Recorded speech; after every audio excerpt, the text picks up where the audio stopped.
Hoje iremos conhecer um pouco mais sobre o processo de globalização, que é um fenômeno mundial, também chamado de mundialização. Nós ouvimos muito falar em aldeia global quando fala sobre o aspecto cultural desse fenômeno, e é um fenômeno que ocorre tanto em termos econômicos como culturais e também políticos, portanto afetando todos os aspectos da vida moderna. Podemos conceituar a globalização como o processo de intensificação do comércio, do intercâmbio mundial, graças aos avanços tecnológicos e também informacionais. O primeiro marco histórico da globalização são as grandes navegações, pois, a partir da descoberta da América e da Oceania, todos os continentes passaram a ser conhecidos e teve início o intercâmbio global de produtos e também o comércio global. O segundo marco é a crise do petróleo, de 1973, pois essa crise originou a terceira revolução industrial, que nós chamamos de revolução técnico-científica e informacional, e que criou as tecnologias, que são a base da globalização.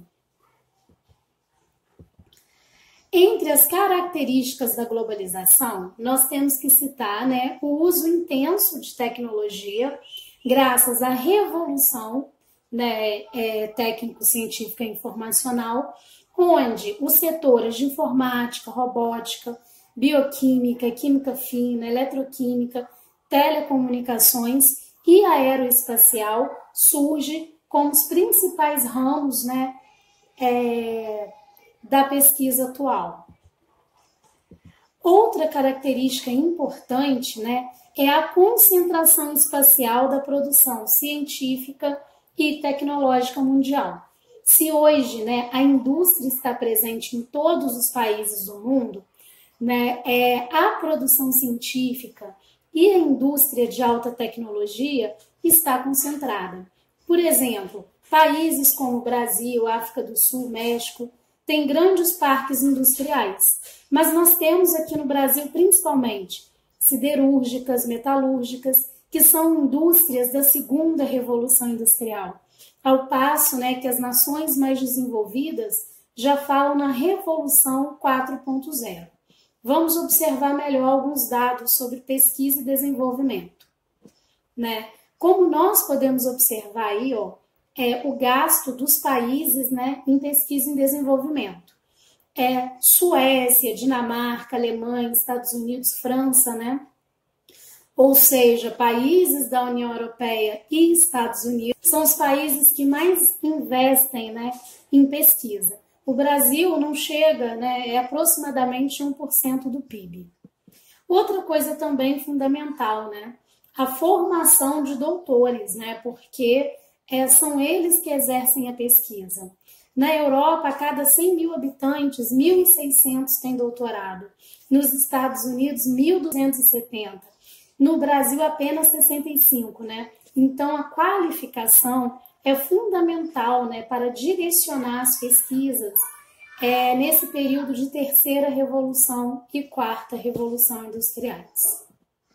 Bom, outra coisa também que se destaca, é que em todo o mundo, o investimento em pesquisa e desenvolvimento é muito grande por parte de empresas, como podemos observar no mapa. Em cinza é o percentual que as empresas dispõem em pesquisa. O Brasil, apenas 47% das pesquisas vêm de empresas privadas, ao passo que em outros países, em nações desenvolvidas, que têm maior crescimento, esse percentual é maior. Então, o Brasil ele tem deficiência no investimento de pesquisa, tanto no que diz respeito ao Estado, quanto empresas privadas. Outra coisa que se destaca é que dentro das empresas, a gente tem as empresas aí de maior destaque, tá? E observando, né, os países dessas empresas, né, os países sede, se repete Japão, Suíça, Estados Unidos, Alemanha, Coreia do Sul, né? Ou seja, os países desenvolvidos têm a primazia nesse contexto. Outra característica, né, importante é o avanço dos meios de transporte e comunicação. Né? A globalização só é possível graças a isso. Viagens que duravam meses agora duram horas, né? E a comunicação ela é instantânea. É tão fácil conversar com alguém que está perto quanto com alguém que está no Japão, tá? Quanto com alguém que está em qualquer outra cidade do mundo, desde que a gente tenha acesso ao aparelho, né? Observamos agora no gráfico a evolução, né, do número de satélites artificiais em órbita, tá? Então, dos anos 90 para cá, essa evolução foi muito grande, especialmente a partir de 2000, né? E por que isso é importante? Porque são satélites, né, que permitem comunicação instantânea, GPS, Wi-Fi, né? Então essa rede de satélites é fundamental para a comunicação. Outro dado também que expressa bem a globalização é a evolução, né, das viagens internacionais, né? Então a gente olha aí, que a partir dos anos 50, né, teve um aumento absurdo do número de viagens. Com a evolução dos transportes, também teve o barateamento das viagens. E, é claro, né, todas essas inovações tecnológicas acabam modificando, né, o nosso cotidiano. Então, quando a gente discute globalização, também se fala muito em cultura globalizada, né? Porque nós acabamos ouvindo músicas de outros países, filmes, séries, e especialmente, né, dos Estados Unidos. Então, é comum falar sobre americanização dos costumes. A internacionalização do capital também, né, é expressa aí pelo que a gente pode ver no mapa mundi, né? As marcas são globais, né? Tem grandes marcas que atuam em todos os países do planeta, como HP, BMW, Nokia, Samsung, né? Coca-Cola, entre outras. Outra característica, né, importante é o aumento do comércio mundial, especialmente aquele, né, que se realiza nas bolsas de valores, os de maior valor agregado. Nesse mapa, nós estamos vendo as maiores bolsas mundiais do mundo. Na América, Canadá, Estados Unidos e Brasil, em São Paulo. Na Europa, né, o Reino Unido, depois a bolsa da Alemanha, Bélgica, França, Holanda e Portugal, que é uma bolsa conjunta, a bolsa da Índia, da China, né? China, no caso, Xangai e Hong Kong, e a bolsa do Japão, tá? Essas 10 bolsas movimentam a maior parte do capital internacional. Outra característica importante desse processo é o enfraquecimento do Estado de forma tradicional, né? A globalização ela vem pautada pelo neoliberalismo ou novo liberalismo, né? E aí o que se propõe? Uma diminuição do Estado a partir da privatização, diminuição dos gastos públicos, né?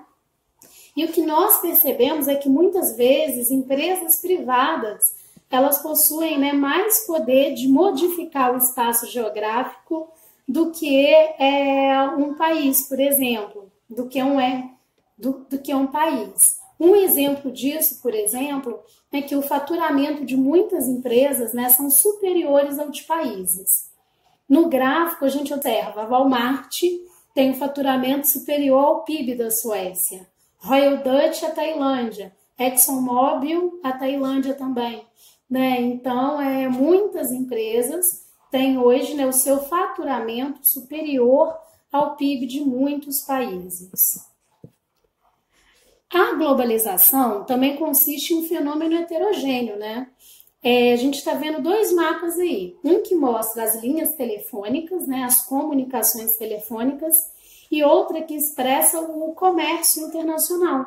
Então, a gente vê, por exemplo, as comunicações entre Estados Unidos e Europa, Estados Unidos e China são mais intensas. O continente africano parece bem isolado nesse processo, assim como a América Latina, né? Então, é um processo heterogêneo, né? A integração desse processo não ocorre de forma igualitária. Há áreas mais integradas e áreas menos integradas. E, né, por fim, para caracterizar esse processo, resumir, a gente pode falar do encolhimento do mundo. Essa é uma figura clássica do livro de David Harvey, Condição Pós-Moderna, e a globalização traz essa ideia de encolhimento do mundo, seja, né, pela evolução dos meios de transporte, pela evolução dos meios de comunicação.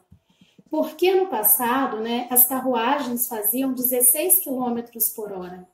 Com a primeira revolução industrial, os barcos a vapor passaram a fazer 57 km por hora e as locomotivas 100.